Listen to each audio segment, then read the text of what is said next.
Moaning Myrtle. She's a bit of a meme in this one. Yeah, we can talk about Moaning Myrtle in this one and her horned up antics. Yeah. Well, here's a question for you both. Is it statutory rape if the ghost was also a teenager when she died? But she's aged so much, right? But she's dead.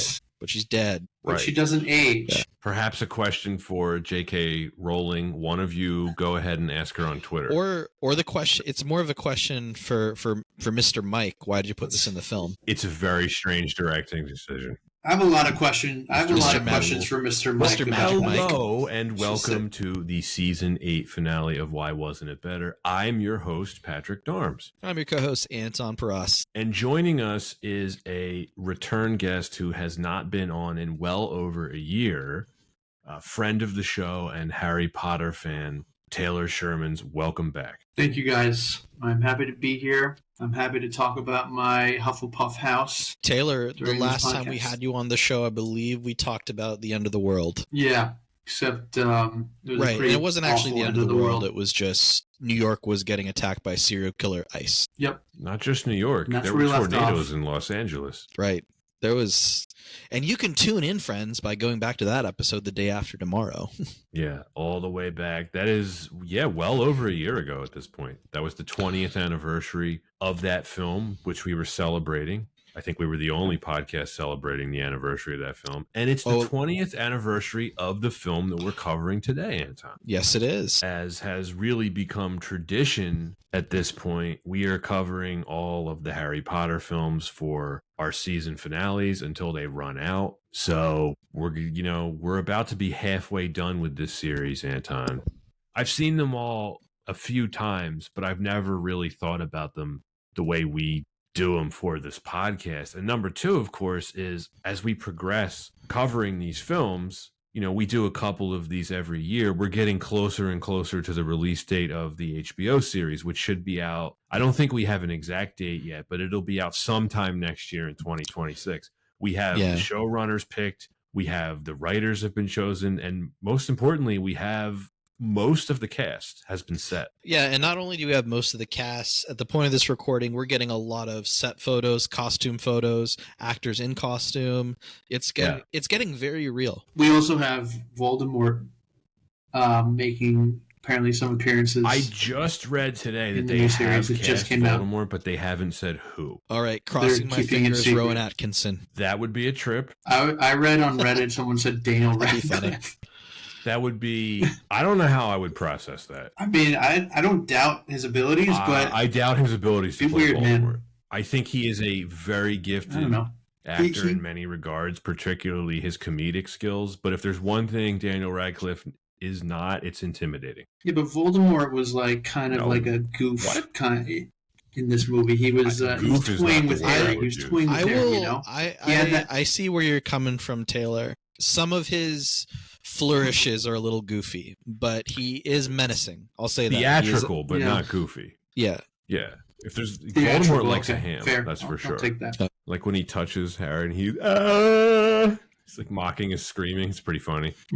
Is he low key hilarious, Voldemort? Oh, like I don't even know if it's low key. The dude is so eccentric. Do you remember when I think it's Deathly Hallows Part 1 when he asks Lucius to borrow his wand and he's like, Lucius, he's like, my lord, and he's like, my lord. Just mocks him. That's so great. But we're not talking about the Deathly Hallows today. We're talking Harry Potter and the Goblet of Fire. All the Harry Potters are fun to talk about. But Anton, I don't know. I think we're gonna have a little bit of a different discussion than we did on the first three. Yeah. I think that's a good hint. We definitely didn't need to read the tea leaves for that one. In Professor Trelawney's class. Yeah. Divination, I think it's called. Yes, divination. But we're here to talk about Harry Potter and the Goblet of Fire. Dragons, deadly mazes, teen angst, and the return of he who must not be named Harry Potter. And the G of F is where the series truly starts to grow up. With a darker tone and a bigger scope, it's often cited as a fan favorite for some. But between the jam-packed plot and uneven pacing, does this fourth installment live up to its reputation, or is it just too much crammed into one movie? Harry is mysteriously selected to compete in the prestigious Tri-Wizard Tournament, a thrilling competition that pits him against more experienced students from Hogwarts and 2 rival wizarding schools. Meanwhile, supporters of the evil Lord Voldemort send a shockwave of fear throughout the wizard community when their dark mark scorches the sky at the Quidditch World Cup, signaling a return to power. Released on November 18, 2005 by Warner Brothers Pictures and Heyday Films, directed by Mike Newell, screenplay by Steve Kloves based on the novel by J.K. Rowling, starring Daniel Radcliffe, Rupert Grint, Emma Watson, Michael Gambon, Brendan Gleeson, Jason Isaacs, Alan Rickman, Gary Oldman, Maggie Smith, and Ray Fiennes. With a budget of $150 million, that is $240 million adjusted for inflation, it brought in a box office of $897 million, so $1.44 billion adjusted for inflation, and it sits at an 88% Rotten Tomatoes score. Harry Potter and the Goblet of Fire.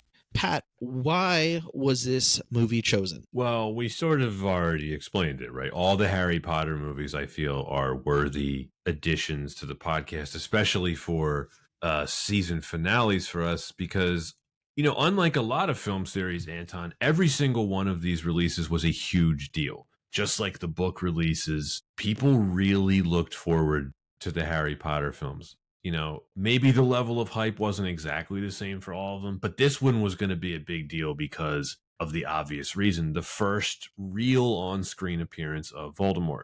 The involvement of Ray Fiennes playing the character was no small part of that. We're talking about one of the biggest villains in all of literature and film. They had been building this guy's return up across the first 3 books / films. It's a bit of a cheat because you do technically see Voldemort in the first film, technically. Not played by Fiennes, of course, and it was like pretty, you know, weird looking CGI. Yeah, it was on the back of someone's head. Right.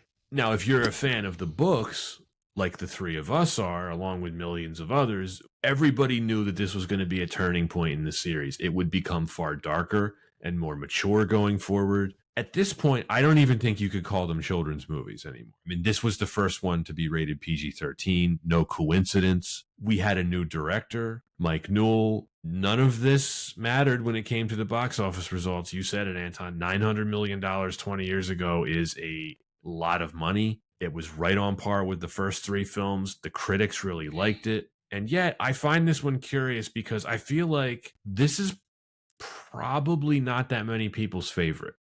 I wanted Taylor on for this one, not only because he's a huge Harry Potter fan like us, but Taylor, you requested this well over a year ago. You know, when I asked you about, what else are you interested in appearing on? You were like, let me know when you do Goblet of Fire, because I have a lot of thoughts about that one. Yes, I'll start with the book. It's my least favorite book of the series. And is it my least favorite movie of the series? Possibly. We have yet to get into that, but after reading the book and watching the movie more recently, it's actually have new respect for the book and less respect for the movie than what I originally had. I think I agree with you. This was never my favorite book. Yeah. Now, to be fair, and Anton, I think this is very important to state this. I love all of the books. Mm-hmm. There isn't a single book in the series that I would say I dislike. But of course, I don't like them all the same, like both of you. This probably was my least favorite book. And I don't know, it's hard to say if it still is, but I did gain newfound respect rereading it for this episode. This is one of the few films that I saw on a midnight release. I saw this the night it came out. I'm pretty sure I didn't go to school the next day because this would have been, I guess, like a Wednesday or a Thursday, right? It would have been a Thursday. Okay. Yeah. So I probably didn't go to school the next day because I'm assuming I got home at 4 a.m. or something like that. This is a pretty long movie. Mm-hmm. Pretty sure I just stayed up and played Halo 2. Smart. Good choice. Good choice. As one does.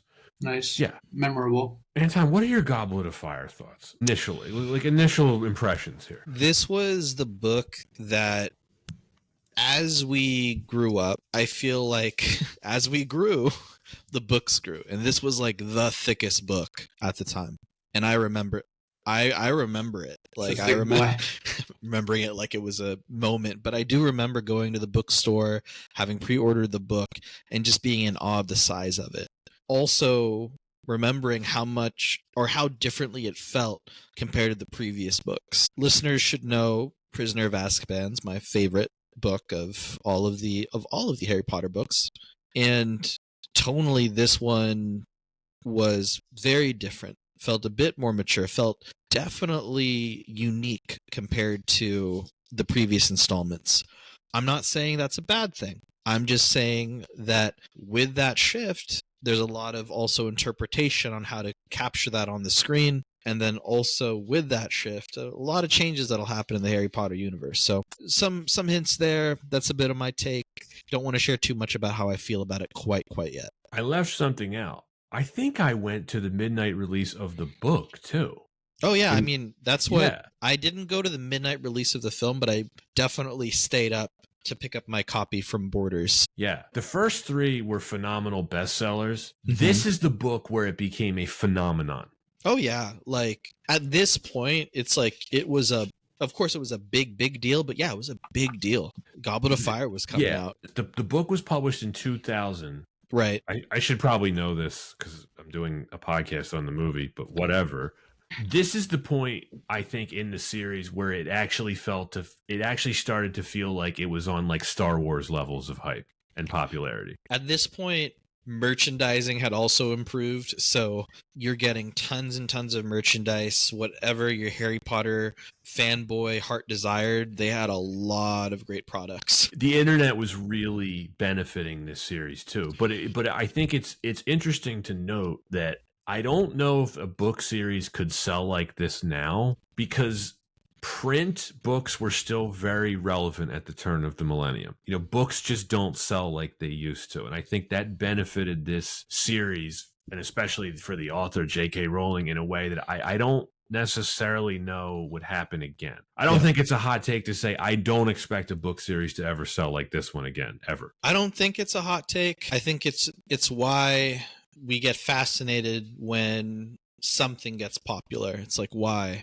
Harry Potter? And then it makes sense. But then even like, what is it? This is recording in the middle of July of 2025. Why Labubu's? Why are those so popular? I don't know what that is.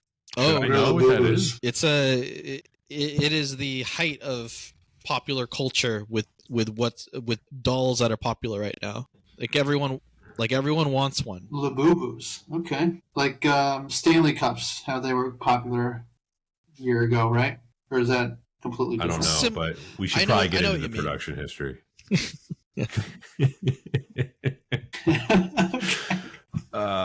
Anton, send me one in the mail. If I could get one. People are charging like $120 for them on resale. What do they go for normally? $27. Oh, okay. Don't send me one then. They're impossible to get. Yeah, don't send me one then. So Chris Columbus, who directed the first 2 films and co-produced the third, considered returning to direct Goblet of Fire, but decided against it, wanting to spend more time with his family. Shortly before the third film was released, Warner Brothers asked Alfonso Cuarón to return to direct Goblet of Fire, but due to the time demands involved, he had to turn them down. M. Night Shyamalan was approached to direct, but was more interested in doing a film adaptation of Life of Pi. My goodness. What do you know? I think we're all fortunate he ended up doing neither. Yeah. The ultimate hire was an unconventional choice. Mike Newell, who was best known for directing 4 Weddings and A Funeral, which is a film in movie history. Yeah. It's interesting for Harry Potter. They're like, who should we get? 4 Weddings and A Funeral guy. So Steve Kloves began writing the screenplay in April 2003, and initially producer David Heyman deemed the story to be too lengthy for a single film, and actually stated that if it ended up too long, they would release it as 2 films. Kloves even commented, quote, "We always thought it would be 2 movies, but we could never figure out a way to break it into 2. So it will be a different experience from the book," end quote. Columbus advised him to split it in 2, but Warner Brothers was opposed to this. Henry Cavill auditioned for Cedric Diggory before Robert Pattinson was cast. Rosamund Pike was considered for Rita Skeeter, but she turned down the role because it was minor, and she would later regret the decision. Principal photography began in May 2004 at Levesden Studios. The area around the studio was used for the site of the Quidditch World Cup, and part of Hogwarts were filmed at Oxford University. The first task of the Triwizard Tournament was filmed at Steel Falls in Glen Nevis, Scotland. For the second task, set in the Black Lake, the sequence was then filmed in a large underwater tank, and the actors took scuba diving lessons to prepare. Now, Daniel Radcliffe trained for 6 months and spent more than 40 hours underwater during the 3 weeks it took to film. Filming wrapped in March 2005, and John Williams, who had scored the first 3 films, could not return for this, having already committed to Star Wars Episode 3 Revenge of the Sith, War of the Worlds, Munich, and Memoirs of a Geisha. And his replacement was Patrick Doyle. And that is it for our production history, but it is not the end of talking a bit about this. A few of these names you've mentioned in that production history. So shall we now dive into why wasn't it better? We shall. Really quick, though, that's a pretty good year for John Williams. Yeah, not bad. 1 year. That was all 1 year? Wow. He worked, man. He was in his 70s at that point, too. He worked. Okay. Let's talk why wasn't it better. Hey, wait, hold on. Before we get into that, you guys, Mike Newell. I think it's Newell, right? Newell. Do I not know this? He directed Donnie Brasco. I feel like that's bigger than 4 Weddings and a Funeral. What is it? I don't think it's bigger than 4 Weddings. 4 Weddings and a Funeral. 4 Weddings and a Funeral is a pretty that's a pretty big name in movie history. Made a lot of money. Nominated for Best Picture. Fair. 4 Weddings and a Funeral. Okay. Well, I mean, Taylor, you said before we get into that, he is the first reason why this wasn't better. I concede. That is true. I think the producers phoned it in because they knew they were going to make a buttload of money on this regardless that of who is one directed. of my theories about this. Anton, I had it written down later, but I can just say it now. So they paid him $1 million to direct this. For some comparison, Chris Columbus earned 10 times that. Yeah. I suspect he was hired to save money because I think the studio had Marvelitis, kind of what Taylor was alluding to, where I really think they believed in the material so strongly they didn't think the director mattered. I think it's a very solid theory, especially when we look at even how they executed the film. I think that the amount of care you see put in the first 3 films, and you look at this one and fitting, is it fair to say they didn't fit everything in the book, or they weren't able to adapt as much of the book as you'd expect? It's very fair to say that. And that in of itself is not a bad thing. It was 750 pages. Like, of course they were going to have to leave stuff out. We knew that. Right. But I think what I'm more so referring to is aspects of storytelling that are important to the story that you just, I think, are lazily told in the film. Things that are just assumed that the audience knows. Completely agree. 100%. I mean, I'm going to mention this numerous times because I can't get over it. He didn't read the book. Did you watch any of the making of stuff? Oh, yeah. He's openly admitting this. Like, oh, yeah, I didn't even read the book. And you talk about storytelling, Anton. Some of the stuff that I was reading about Newell and that he was saying baffled me. Like, to prepare himself for directing this film, he said he watched thrillers like North by Northwest, The Parallax View, 3 Days of the Condor. I don't see any of the influence of those films in this. And he said, because he was one of the biggest voices against splitting this into 2 films. He said, quote, there was a way of making one film which was a thriller, end quote. And he said it was, quote, staying true to the book and keeping the length down, end quote. Well, how could he stay true to the book if he didn't read it? Yeah, and none of it was correct. It wasn't a thriller. It scratched the surface of like everything. It was just such a dull movie. I think especially knowing that the studios basically saw what we saw, that this was a money-making juggernaut that really pushes this narrative to closer to like, this is probably exactly true. Like, I think you're spot on, Pat, that the studio saw that they had on their hands a money printing machine, and all they really had to do was someone that knew how to structure a film together. And they had enough producers on set to be able to kind of move it in whatever direction they needed. I hate saying this. I think Alfonso Cuarón did such a good job on the 3rd film, it ended up working against the series, because I really do think the studio looked at him and they were like, well, he did a great job with that, but we don't need a director like him again. But when we see this film 20 years later and look at it a bit, It's clear there was a lot of... We did. Yeah, there was a like lot. This was a different vibe. I mean, okay, one could argue maybe he was directing like the contemporaries of the time, right? In terms of what kind of effects to use or what kind of hues to use or how we're going to make everything look gray. But I don't know. I don't think he was very well liked. He wasn't. You're talking about Newell, right? Yes. Yeah. Did you watch the behind the scenes stuff that I did? On YouTube, I'm pretty sure I did. Yeah. Yeah, that's the stuff that's on the DVD. It's on YouTube. Taylor, this is hilarious if you haven't seen it. And anyone who's into Harry Potter who hasn't checked this out, I highly recommend it, because a bunch of the cast get interviewed about, like one of the typical making of questions, like, so what's it like to work with the new director, Mike Newell? And I have some quotes. Emma Watson said, he's such a big personality, so British, end quote.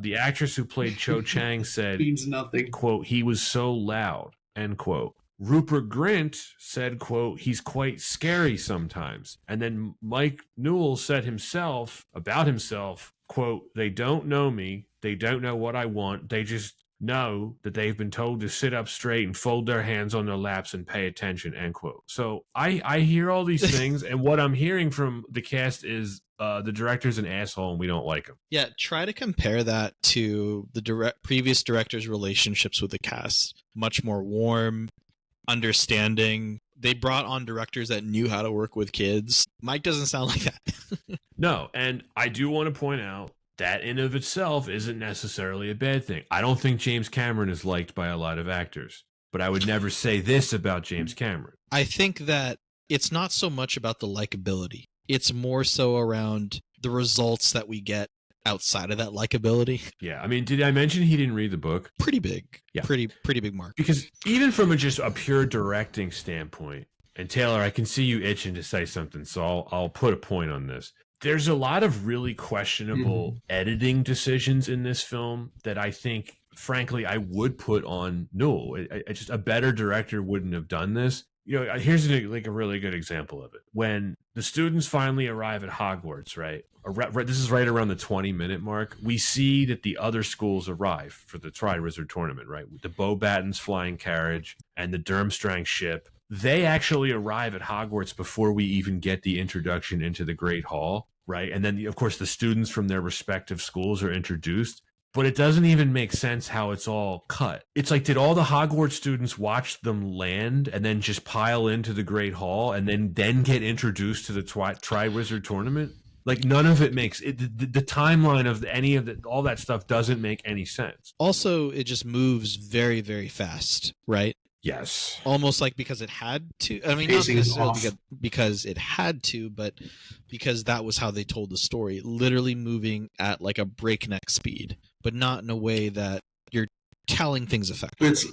It's like, how do you cut so much out from the books and then still manage to make it seem pace so fast, The pacing is one of the biggest problems. And this probably isn't completely on Newell. I mean, the decision to put all of this into one film led to this, but I still think the storytelling decisions that they made, like, for example, like if you watch this film only and you didn't read the book, you would think that Durmstrang is an all-boys school and Beauxbatons is an all-girls school. Not true. Not so. I mean, the trials of the Triwizard tournaments themselves, I think the first two are executed pretty well, but the third one in the maze, it never gets wrapped up. Nope. We never actually see Harry collecting his winnings. I understand some of this, but I think we're kind of getting into the next reason of why wasn't this better, which is the story. Before we jump in further, I'm curious, do you guys have a favorite trial? The one in the graveyard. Which is technically not a trial, but... Yeah, but... I made it a trial. It's a trial of Harry's will. Yeah. Do you, Anton? Because I actually don't. I don't really care for any one of them. I think out of all of them, I really like the second one. That was probably the best executed. That portion of the film, I think, is my favorite portion of the film.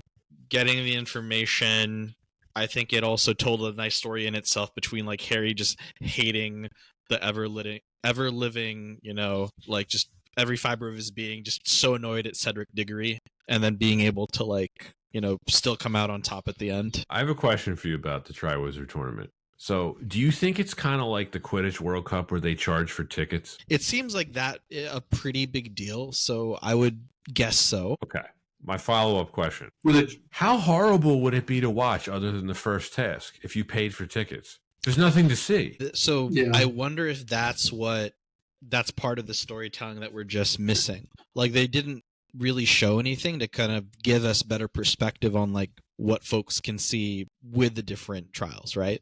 Like whether it's like however imaginative do you want to do it, right? Like you can actually see from the lens of the different from the different folks participating, and like it just creates itself as like a vision in the sky. They really didn't touch it. They just kind of assumed like you don't think about it too much. Like you'd think the first task would be the best to watch because of the dragon action, and it probably was for the first 3 champions, but then Harry's dragon breaks its chain and flies up into the clouds, and if you're on the ground, you can't see that. They didn't think about any of these things. And I blame Mike Newell. yeah, and something else to touch upon the crowds and the tournaments themselves or the trials themselves. It's like they seemed so much more grand in the book than like the dinky crowds we get like in the movie. And like I was expecting, during like the other books or the other movies when they play Quidditch, it's like the crowds are so much more lively, and they're not in this. And they're not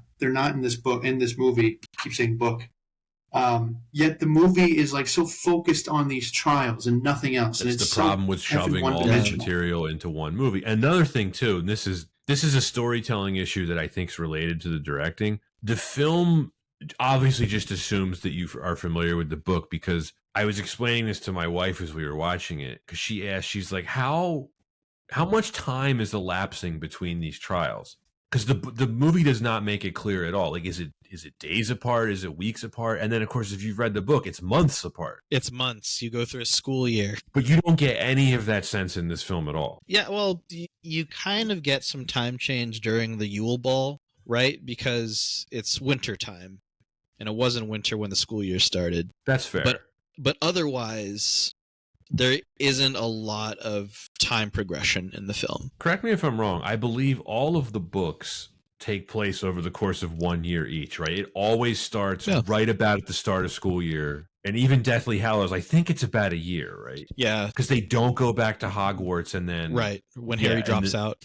Right. Storytelling now. Taylor, you were starting to get into this about how rapid the pacing of this is. And look, I have to be a little bit forgiving because the book is so dense. Like we alluded to this earlier that you touched on, Anton. Like we knew that they were going to have to cut stuff out. It was just a question of what. And they cut out all the wrong stuff. Let me just say, Spew was, despite Spew being like a pretty one-off story, I wouldn't have minded if Spew was in there. Right? It is cool. That's more. It just more creates better building. lore. It's it like creates of course better Hermione lore. would care about this. I'm okay with them cutting out Spew. What I'm not okay with them cutting out is Dobby and Winky and Bagman. Winky, yeah. The whole Winky thing. Oh. I get why they did it, but I think to not include Dobby in this was a major error because, Anton, we've talked about this before. He's the MVP of pretty much the entire series. Does Dobby come through in the clutch more than any character in any work of fiction ever? That's my question to you both. Dobby's a ride or die. I don't know how else to put it. Dobby hits the greatest he's like the wild card kind of ever. Yeah, Dobby has your back no matter what. I just wish he had been in this because in the book he's the one who gives Harry the gillyweed. It's not Neville. I know. Yeah. What are you gonna do? Look, Anton, we say this on every single episode where we review a Harry Potter movie or a book adaptation. You don't need to faithfully adapt the source material to make a great film. Yeah, it's like but that was a really good example where I think an educated book reader would, or even just a film goer, has to ask the question, why is Neville helping Harry? Because it says he's his pal? It makes no sense. Because they just kind of present it of Neville, the guy that no one typically trusts as having the right sense in the books, or things typically go wrong if he's involved. Yeah, he's clumsy. He's not a very good student, but he's great at herbology, which I I guess they allude to here because he's reading a herbology book. But still, they made it sort of like a coincidence that he was there. Like he just happened to stumble upon Harry. You do have to do the book justice, though. I don't think this is a very good adaptation of the book. Awful, in my opinion. There's also, like, I want to go back to what he said about, like, the thriller aspect, like what Mike Newell tried to do, and, man, he did not do any of that. There's a lot of things I would call this film. Thriller's not one of them. It's pretty much like they took all of the mystery that, like, J.K. Rowling builds in the book, which she does really well, I think, in every book, and warps it and makes it so dull. There's no mystery. Despite there being some mystery in the book, in the movie, it's nothing even close compared to the book. Of all of the films from the book, to some extent, Goblet of Fire to me is the first one where them deviating from the books, the source material, was the symptom of, I think, a much larger problem, which is this is really the first film where I thought that they started to disrespect the source material. They started to take it for granted. And this isn't just me complaining about, like, oh, well, they left stuff out from the book that I like. They cut out some really meaningful stuff from the book that not only would have made this a better film, but would have served the film series better going forward. Yeah. Did we get maybe just a shell of the fake Mad-Eye Moody that we got from the book? They spend how many minutes would you say on that? 2, maybe? Or explaining who Mad-Eye Moody is. It's one line of dialogue. Oh, he's an Order. It's like no big deal. When we get to Order of the Phoenix, Anton, because I started watching it the other night, it infuriated me at the beginning of that film when Mad-Eye and the other members of the Order show up at Privet Drive to collect Harry. There's no question from Harry about, like, you're the real Mad-Eye Moody this time. The film just completely ignores what happened in this one. Awful. Yeah, it's a good call out. I will say, like, the Order lineup was what year was that in the books? If we're following the books timeline, it would have been the 90s. It would have been 90s. I almost would love to see, like, all right, what was the 95 Order lineup like compared to, like, the 1990 lineup? Oh, man. Who had the best starting Auror? I feel like we're being harsh on this film. I feel that it's deserved. I do want to give its praises. When this film does have to get things right, I think it does. Taylor, you called out the graveyard scene earlier. It is fantastic. They nail it. Nail it, and big surprise, it's exactly like how it happens in the book, too. Beat, yeah. Yeah, and it's so well executed. I think you do have to give a lot of credit for casting still being really strong. Oh, yeah. Radcliffe is I'm going to challenge you guys on that. And we'll talk about them a little bit later when we get in the graveyard scene. But you're right, Anton. That scene works, I think, mostly because of the performances. The kids have really grown up a lot by this point, and their acting chops have gotten a lot better. Yeah, which is kind of what you'd expect, right? They started off, they're 10, 11 years old. You don't know shit when you're 10 or 11 years old. There are very, very few actors that can nail a performance at that age. And of course, you're right. They did grow into it. I wrote this down. This film is, I didn't feel this way with the first 3. They're just checking boxes. It's like perfunctory. They're doing what's asked, like it's a greatest hits. Like, okay, well, we'll show the Quidditch World Cup. Or should we show the actual match? No.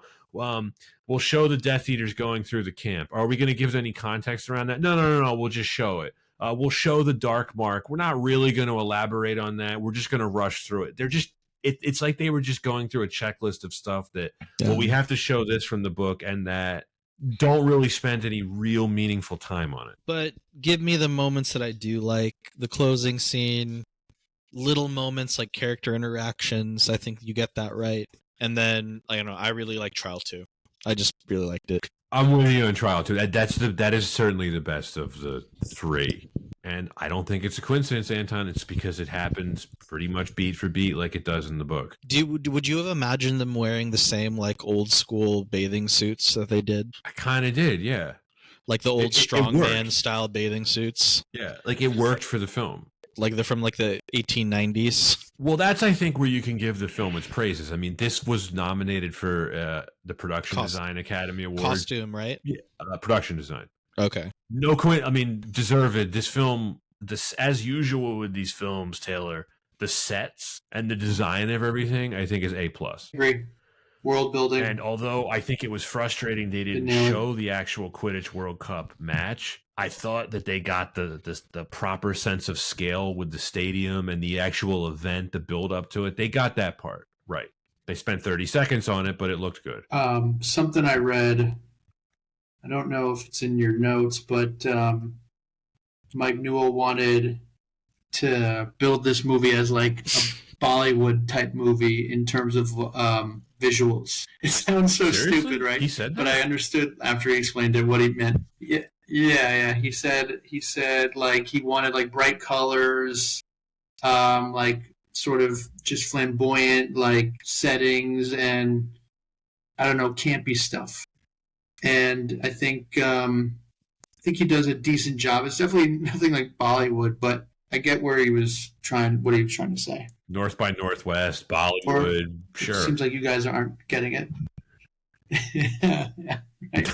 Donnie Brasco. Johnny Depp eventually would appear in a Harry Potter universe film, of course. Oh, yeah. Full circle there. Hey, I have a question for you guys. If the movie were split into two, where would you end the first movie? Probably one of the trials. Probably after the second task. Yeah. Hold on. Refresh my memory. Is the second task before or after the Yule Ball? It's after the Yule Ball. So maybe the Yule Ball is a good one. Oh, yeah, you know Yule what? Ball, It should end exactly when Cho Chang's like, I'm not going with you, Harry. Sorry, Harry. And that's when it ends. Sorry. Yeah, is she Scottish in that? The actress actually grew up in Hong Kong. So we got some British. But has a Scottish accent.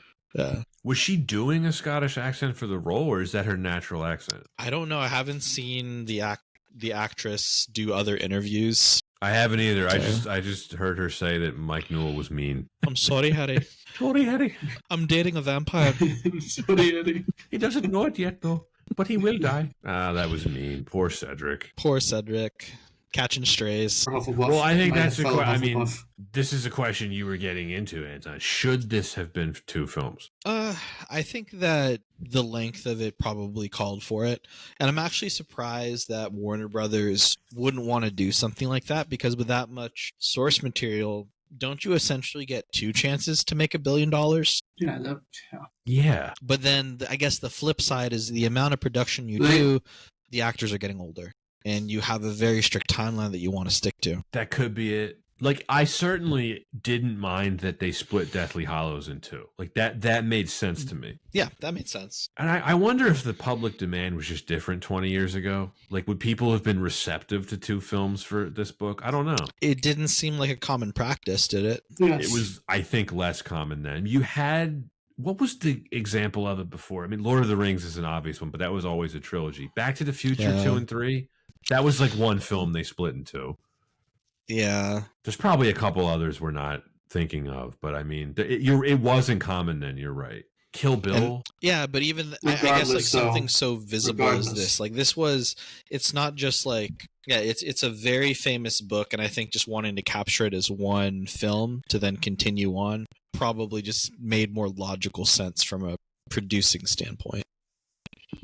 I think it should have 100% been split into two. I don't know why they did it into one. What are they going to do with the revival? Or what do you think they'll do? I assume each book will be one season. Yeah, but I think each season will have a different amount of episodes. I hope. Yeah, I mean, like, I without knowing anything about what they're going to do, is it safe to say you could do the first two books in possibly one season, like 5 episodes each? 5 hours?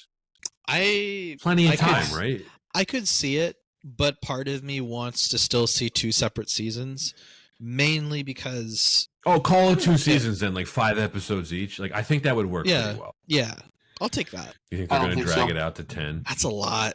No, I wouldn't put it past them. Are we all worried about they're going to inject extra stuff that's not in the books too? Okay, so that's where I worry about filler. Where do they start to throw in like, hey, there weren't romances like this in the books, or Like, Oh, I don't yeah. know. Cedric can't be seen having sex with Myrtle. That's gross. I don't know. I think of one, yeah, I definitely don't want to see that. Two, there are a lot of HBO miniseries that already do that.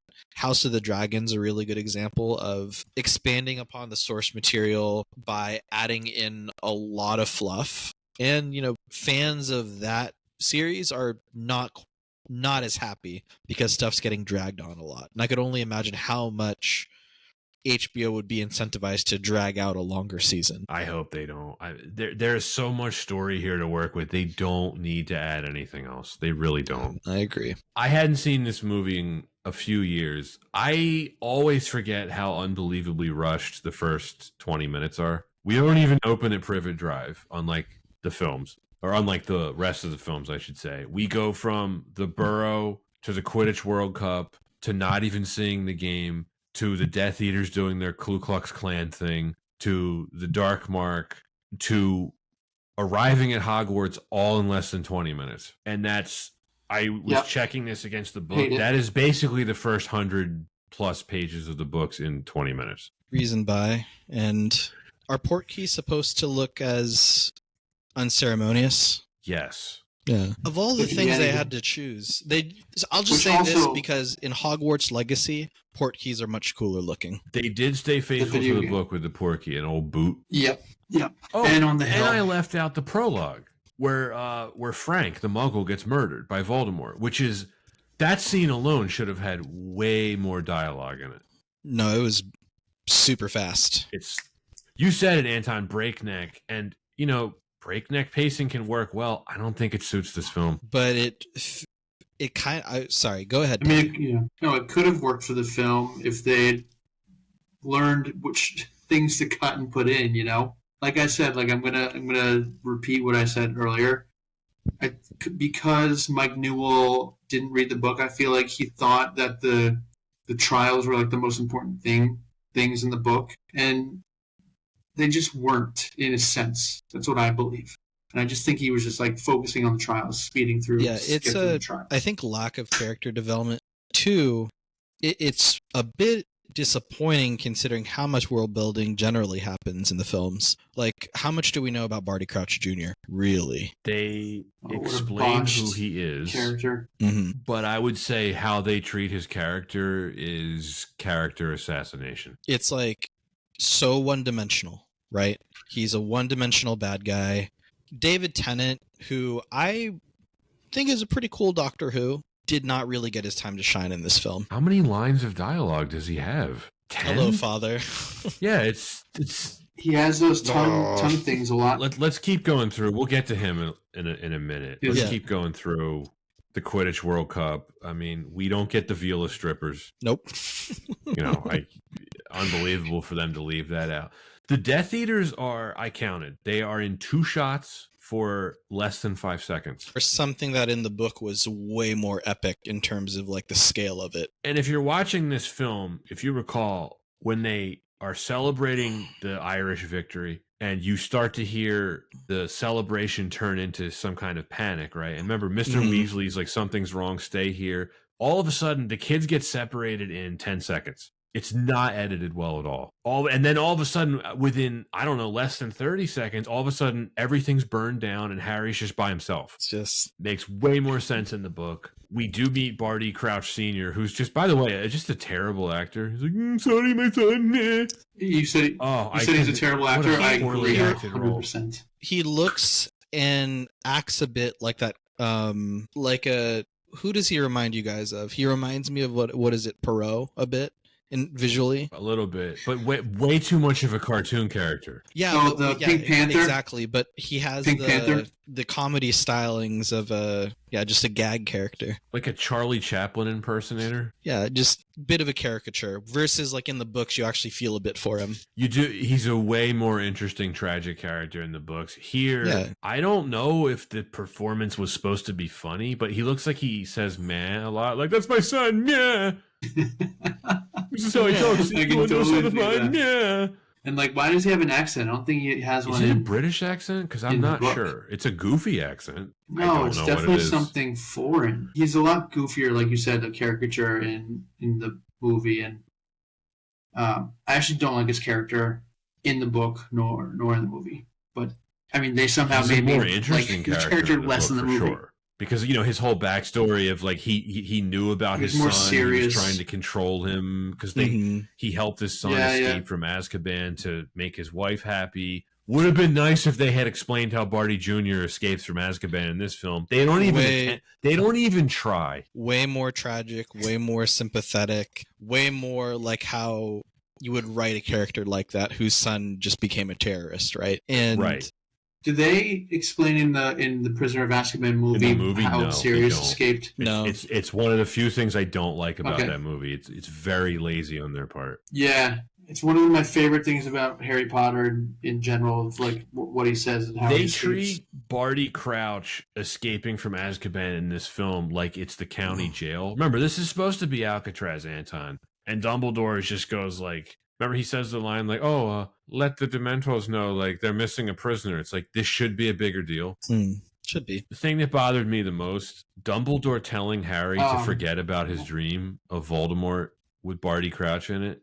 If you recall, this is a huge point in the books, and Dumbledore is very interested in Harry having these visions of Voldemort. Yeah. And it's just a throwaway thing here in the movie. He's awful in this movie, and I hate Michael Gambon. I actually do think that this was the film that a lot of people were like, wait a minute, this is not my Dumbledore. That's what I'm curious about the most for John Lithgow's performance in the upcoming series, because if there's one thing I was never sold on in the films, it was either Dumbledore. Like, I don't hate either of the actors that played Dumbledore, but I never felt, to your point, Anton, like we got the definitive Dumbledore. Everything in this movie's fine. Like, I wrote down the word perfunctory, and here's the Webster's definition of it. And that's what this movie is perfunctory. Quote, carried out with a minimum of effort or reflection, end quote. That is how I feel about this film. It's fine. There's nothing in it that's really bad. There's a few things in it, they're great. Everything in here is just fine. Like what I said earlier, they're just going down the checklist. Okay, we showed that, we showed this. Perfunctory. So there was like what's interesting is even if we're going down that line of we're meeting our baseline needs of what should be in the film, but not necessarily in like the most exceptional way, I still will give credit to the very iconic scenes and moments that, because it's Harry Potter, because it is just really cool to see on screen. It is amazing to see those scenes like actually up on the screen, whether or not I had the right context in the story. Yeah, I think that's a good point.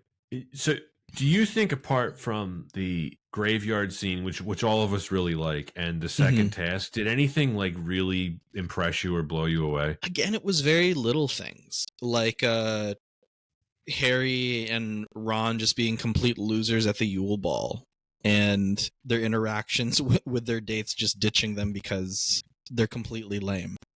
Little moments like that just to kind of continue to show that they are outcasts. They spend a lot of time on the Yule Ball. They do. Yeah, I disagree. I hate the Yule Ball. I skip that chapter every time I'm in. Yeah, well, I'm a hater. I skip that chapter in the book. That's why I wanted to have you on for this episode, because you feel really strongly about this film. Or what I really like about the Yule Ball from the books is like, I think it also really captured what dances were like at that age.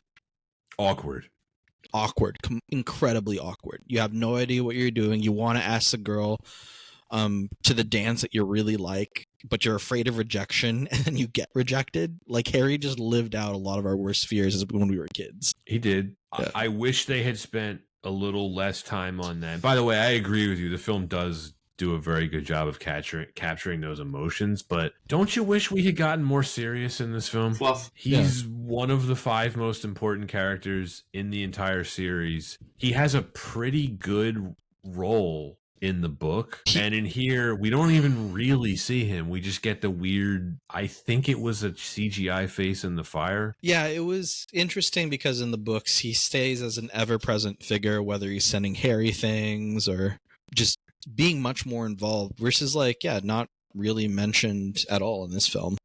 It's like I said, Anton, perfunctory. They're like, well, we should include Sirius. Oh, okay, just give him one scene in a fire. Yeah. Do we even need to show his face? Nah, not important. Yeah, it's but again, just like little things that I think there's always like gonna be the fan in me that, okay, don't give me the context of everything else. I just want to see the thing on screen. Like, Like, I want to see Harry's parents in the graveyard scene, the Patronus. Yeah, want to Great see. scene. I want to see like all of the champions like dive into the water and fight off some merfolk. Like, that's great. Give me Hermione not knowing what to do with her emotions when dealing with Mr. Robert Pattinson. Do you mean Victor Crumb? Exactly. Sorry. Yeah, Victor Crumb. Yeah. Wait, no. Sorry, not Victor Crumb. Yeah, I was like, whoa. I meant Nikola Is there Jokic. something we don't know? Yes, the Bulgarian. No, he's not Bulgarian. I'm sorry. He's Bulgarian in the book, right? Yeah. Yes. Jokic is not from Bulgaria. Jokic is Serbian, I think. Hey, but I think this draws upon a good point because we were talking earlier about this book being sort of a mature version or just the departure from like the children's movie, right? But what we were just talking about is like what young children want to see, just like stuff without substance. So it's just like they're taking anything that's like mature away from that's mature in the book away and giving the audience like just no. You're both right. And Anton, I want to come back to a point you made. Like the fan in me is happy that they showed a lot of things in this film, like the Harry's parents and Cedric and a couple other folks making an appearance in the graveyard at the end with they're called echoes of the killing curse. And that's cool that we get to see that. And they were right to include that. But they don't really explain what prior incantatum is. No, and I think that's the other half of it where the mature fan in me knows, like, this is just lip service at that point. Yeah. And we could have gotten a way better film or a way better adaptation. Yeah, like, and then there's so they shortchange Sirius, but why is Rita Skeeter in this film so much? Kind of weird,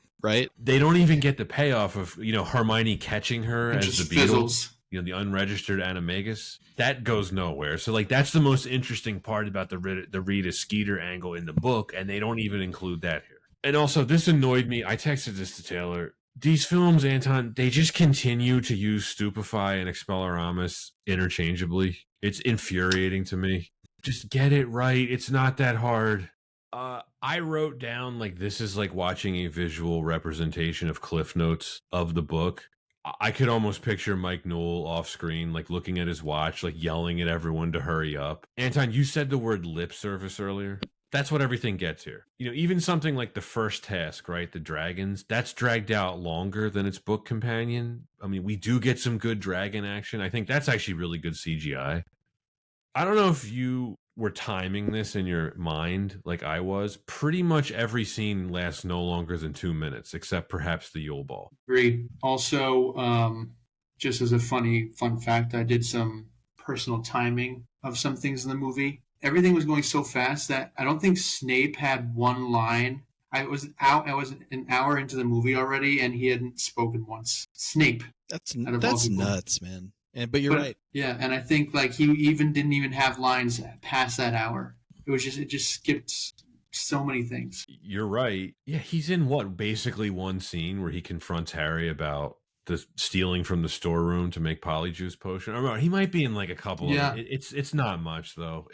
And then Barty Crouch Jr. I don't really know what to say. I mean, this is where the film really assumes that you read the book the most, because yeah, they do explain who he is, but you want to talk about his plan to get Harry into that graveyard. The film makes absolutely no attempt whatsoever to explain how this plan was hatched or carried out. This is some of the laziest storytelling in the entire series, and I think it's single-handedly my biggest problem with this film. Also, I want to go back to the mystery aspect. Like, Barty Crouch's story was like mysterious and like wasn't really revealed until the very end, like after Cedric dies, that like Barty Crouch Jr. was Moody. But like middle of the movie, Moody and Barty Crouch like lock eyes, and Moody does that like tongue thing that Barty Crouch Jr. does. And yeah, exactly. And Barty Crouch is like gets spooked, right? And then the next scene, like literally, I think the next scene, Barty Crouch Sr.'s dead. And it's just like you gave away any of the mystery that was surrounding that, Anton, I wrote down, it's not just bad storytelling, it's a total lack of storytelling. It's them not even trying. They didn't even attempt to explain any of this. No. And what you do see on screen, it just seems like more of a caricature of what we got from the books, especially Barty Crouch Jr.'s character. I mean, he just seems like an average one-dimensional crazy guy in the Ministry flashback scene. And just for the listeners' sake, because this film doesn't make any attempt to explain this whatsoever, Barty Jr. escapes from Azkaban, returns to the service of Voldemort, hatches this plan to impersonate Mad-Eye Moody and enter Harry into the Triwizard Tournament with the ultimate goal of getting him to the graveyard so that Voldemort can return to power. That is technically shown in this film, but the chapter in the book where they give him Veritaserum, which they show in this film, but his whole monologue where he explains everything is absent here, and it's like 30 seconds of dialogue. Yeah, no depth at all to the character to really make... There's no payoff. There's no payoff at all. No. And he's never mentioned again in the series. He's never brought up again. This film also fails in another major way, I think. The Parting of the Ways chapter, which is one of the most significant chapters in the series from the book. I'm talking about the confrontation between Dumbledore and Fudge that sets up the conflict between Dumbledore and the Ministry and Order of the Phoenix. Mm-hmm. Completely missing from this film. I mean, it also sets up literally the beginning of the Order of the Phoenix, the actual order. Right. You know? Right. That's my point exactly. And there's that's what's so lazy about this to me, Anton. They could have put this in the movie. It didn't even have to be a 5-minute scene, but they could have featured it and they didn't. And it's these kind of things where it's you do want to hold the whole studio a bit more accountable. I do think they're going to dive a bit more into this revival series. I hope so. They'll certainly have the time to do it. I think the film, again, I'll give it credit though, it does get one thing related to this right, which is we get the first appearance of the pensieve, which is really important to the later films. And I wrote down, if I could have any object from the Harry Potter universe, I think it would be the pensieve. Be a pretty cool thing to have in real life if you think about it. The ability to revisit memories like that. Get all your pretty cool. Get all your crappy thoughts out. Oh, or that. Well, you can tamper with memories as we learn in Half-Blood Prince. Let's talk about the cast before we start to wrap this up. Is the cast a strength here? No. Oh my gosh. I think that there's so many examples of like really amazing casting choices. And I think, but in some cases, the cast isn't given him enough to shine. Radcliffe, as usual, you were talking about this earlier, continues to mature into the role here. The guy that played Amos Diggory is amazing in his short screen time. Yeah, it's devastating, gut-wrenching. Mm-hmm. And then we get, well, I actually really like Gleason as Mad-Eye Moody, even if it's like a face-off version of Mad-Eye Moody. Oh, he's great. Oh, yeah. Actually, yeah, this was face-off, wasn't it? I'm not Castor Troy.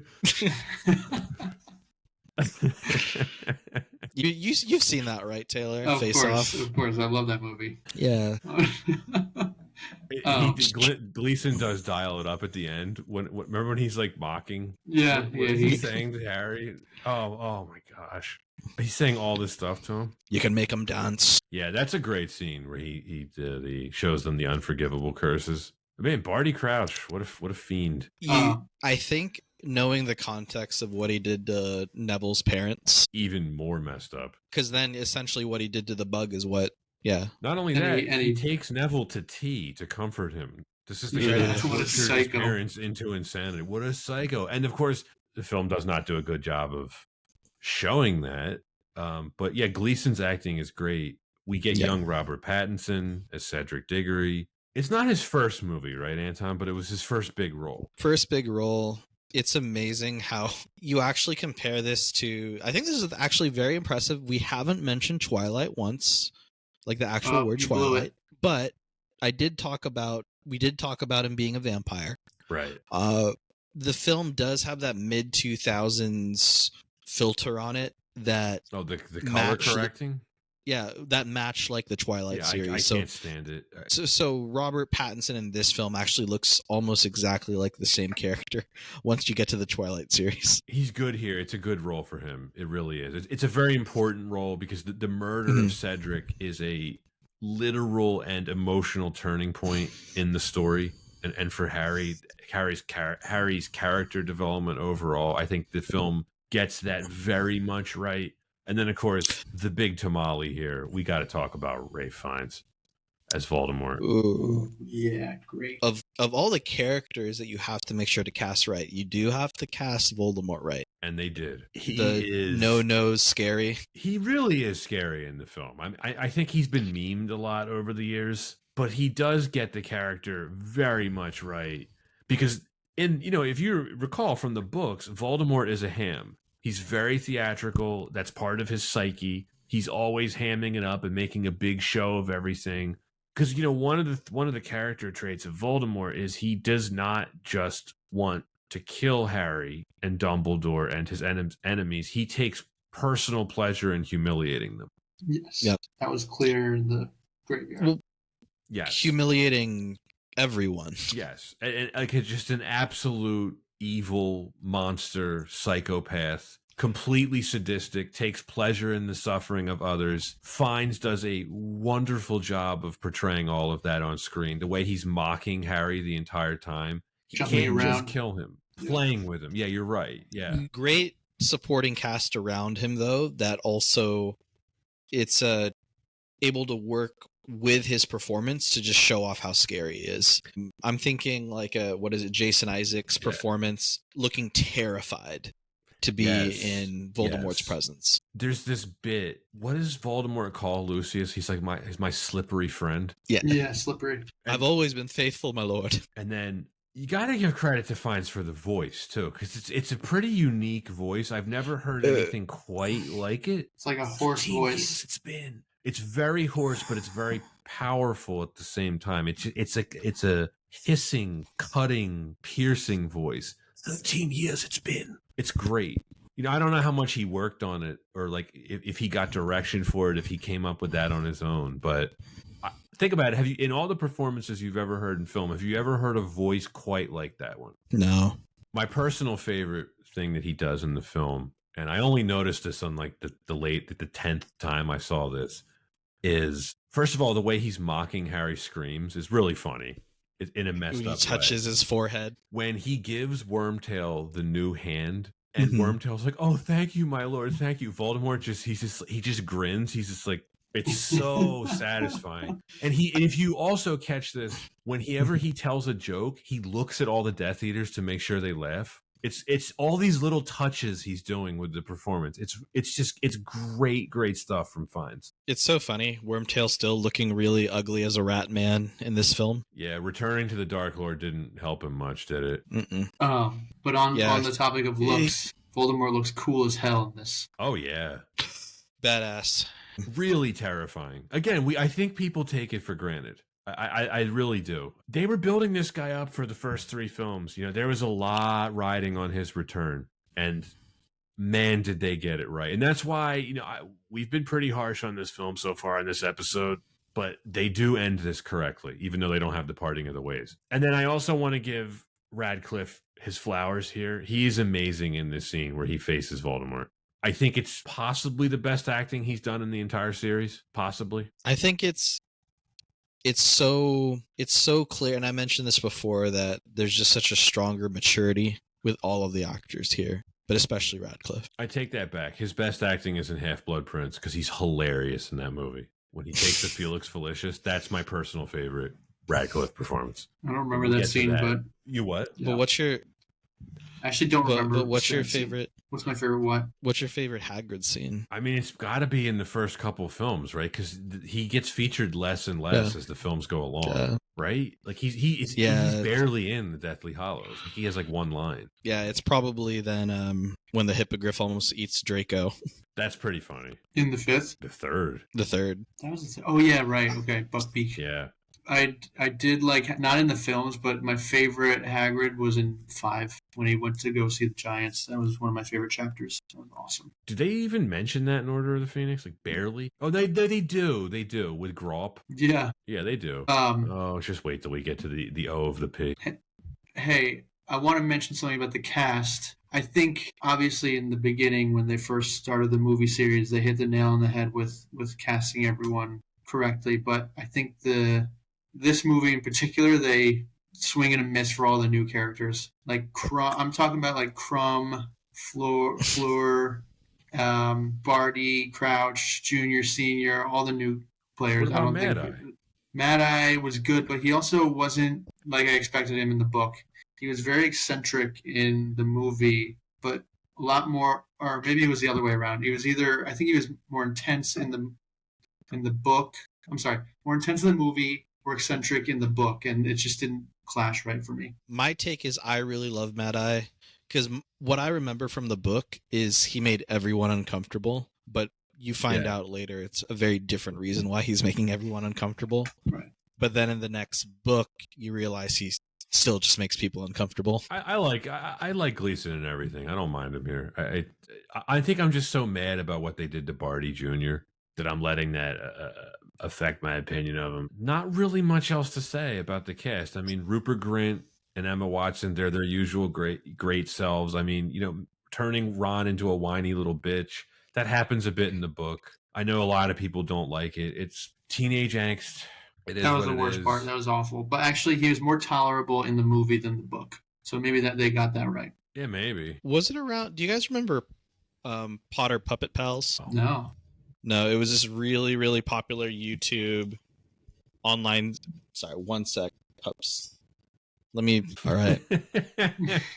But yeah, no. Potter Puppet Pals. I'm gonna send it to you guys after this call, just because it's pretty hilarious. But it was around this time I think it was hitting its stride because once you introduce like the eccentricness of Voldemort and the universe building more, it just made it more hilarious. But I'll find something to send you guys. I look forward to it. I'm out of notes. How about we I go got to the nothing grades? else to say about this film. Do either one of you have anything to add before we wrap this up and give our ratings? Just, I want a redemption, trivia redemption. Yeah, give us one final question. Make it good. I mean, I went through all the questions I had. In another episode, how about that? Shoot. We'll Okay. do. I want a trivia redemption. Okay. All right. Oh, I got one for you. I mean, what is the name of Draco Malfoy's son? Man, these Deathly Hollows ones I cannot answer. What is? Harold. No, it's Crab Goyle Malfoy. It's Lucius. Nope. No, Scorpius. I'm not getting Scorpius. Scorpius, that's cool. That's a cool name. What's the name of Harry and Ginny's son? Draco. It's named after the bravest man, or what is it? His name is of the bravest man he ever knew. Which is? Severus, Well, that's the middle name. middle name. Never sat well. It's Albus Severus. By the way, Al, never yeah. sat well with me. Like he doesn't honor Hagrid, and like Yeah. Severus Snape may have been the bravest person he ever knew. He was also a complete piece of shit. Yeah, he was a Yeah. jerk. He was more than a jerk. Well- he was a bad guy. Well, how early on did J.K. Rowling write that last chapter before she built out the rest of the lore? J.K. Rowling. Rowling. I thought it was Rowling. It's not pronounced Rowling. Interesting. We learn No. something new every day. Yeah, it should have been a trivia question for the both of you. Oh. I don't know when she wrote that, but it was all part of Taylor- the last book. I mean, Taylor, if we do a comic book trivia, I'll get Pat on the other end. Nice, dude. Yes. you I'll will, be but on. but the difference is I don't care. Oh, fair enough. I don't know anything about comic Well, books. we'll care. We'll care.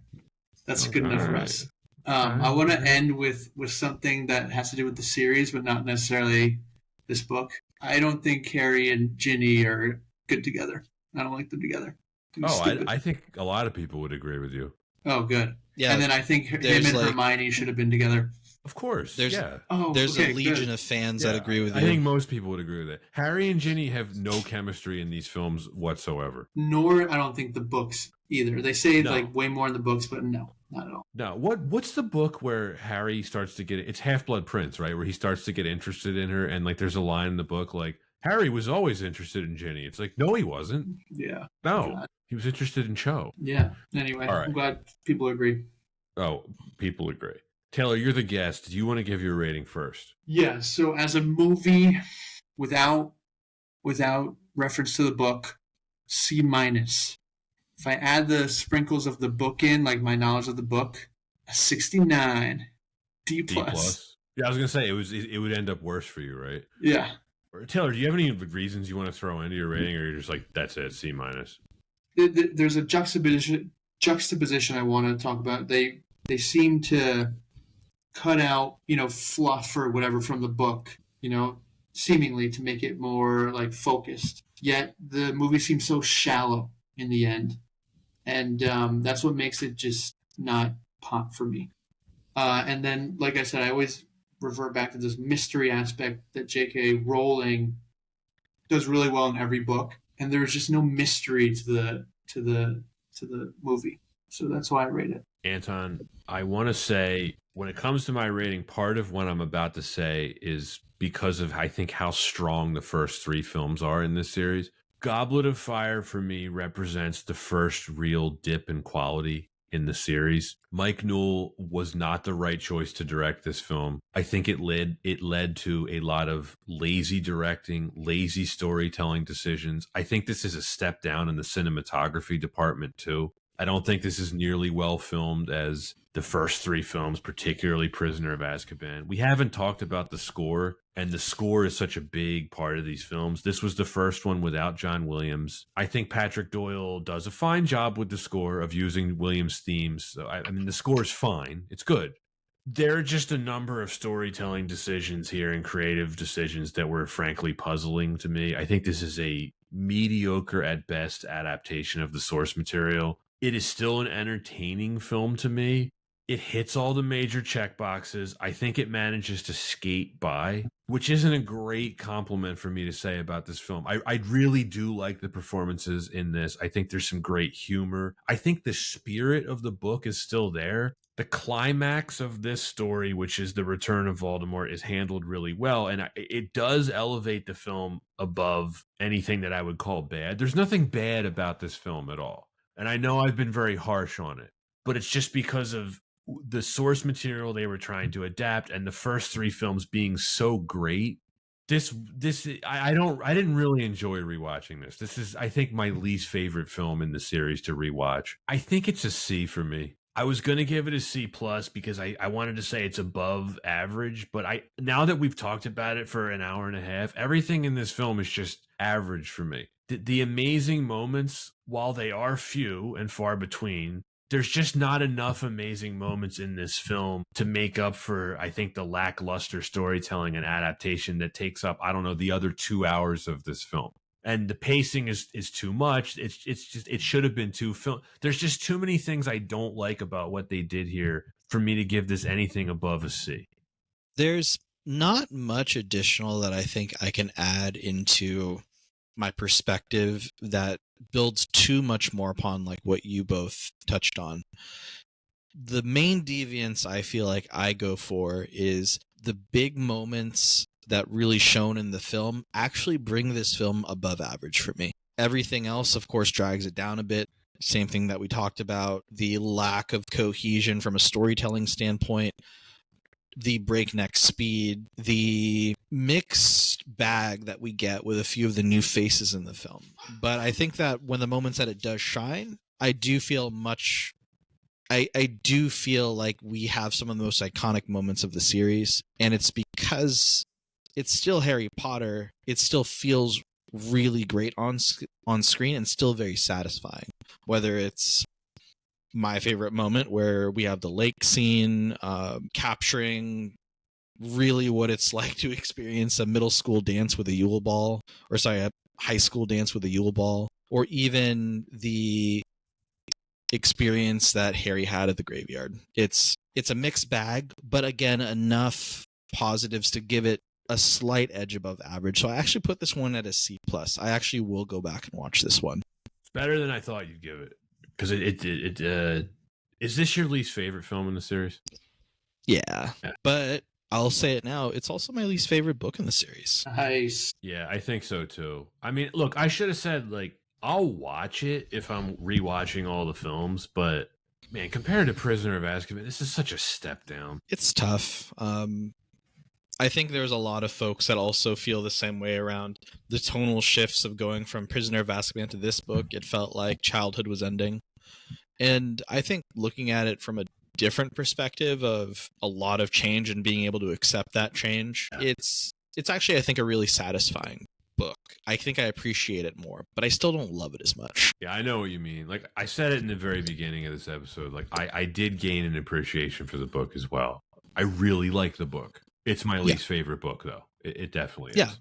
I feel the exact same way. Even though it did something that you and I want from sequels, which is it is very different than the third film. It's true. So it deserves a lot of credit for that.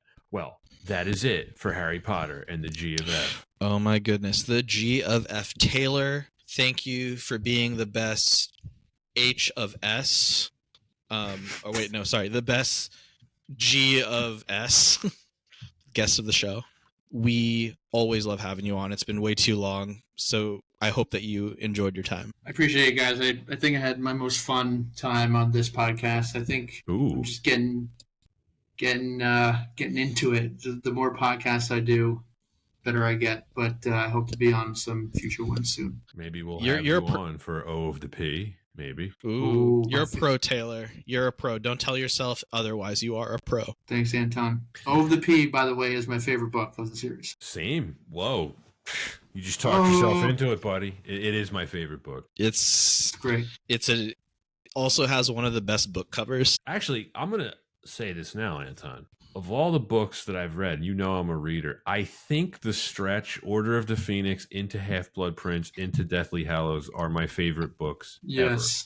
Because it's pretty much solid, a nonstop. It's all one big story, I suppose. But the stretch of story, Order of the Phoenix into Half-Blood Prince into Deathly Hallows for me is, I think, my favorite story ever. Yeah, and it just also, we track that timeline of like what's happening, not only as the books release, but also then when the films release. It's a pretty amazing time in the world. It is. Yeah. The Bush years. But we can... Just kidding.